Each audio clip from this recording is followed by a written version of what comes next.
but then also what becomes really important in North Wales recovery community is that some of the other visions really start to happen for James, you know, and I think for me, it's coming back to the connection. We were talking about the national movement.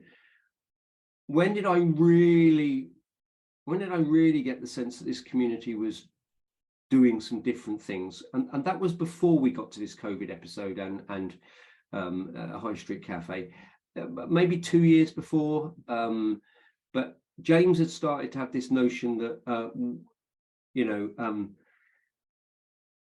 this idea about making recovery visible in Recovery Month, but also about challenging stigma and the aspirations.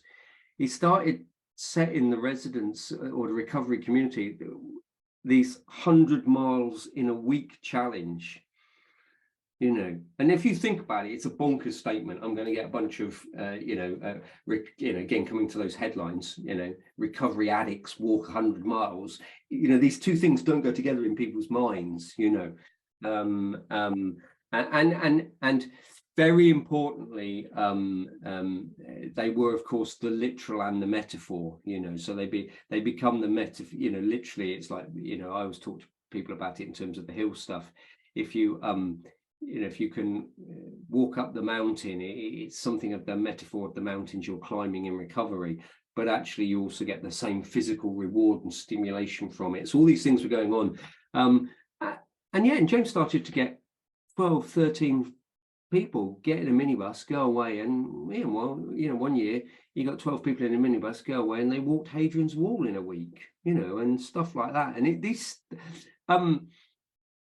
and you suddenly started to realise that what was going on was very, very different. You know, there were again pre-COVID, there became quarterly pop-up sober social evenings, and they were really nice, and they would be, you know, the residents, they would be all three of those communities would come together. There would be the residents, there'd be the external wider community and some of their family, but then there'd be the friends of recovery, and people would get together in the evening, and there'd be shared food and music.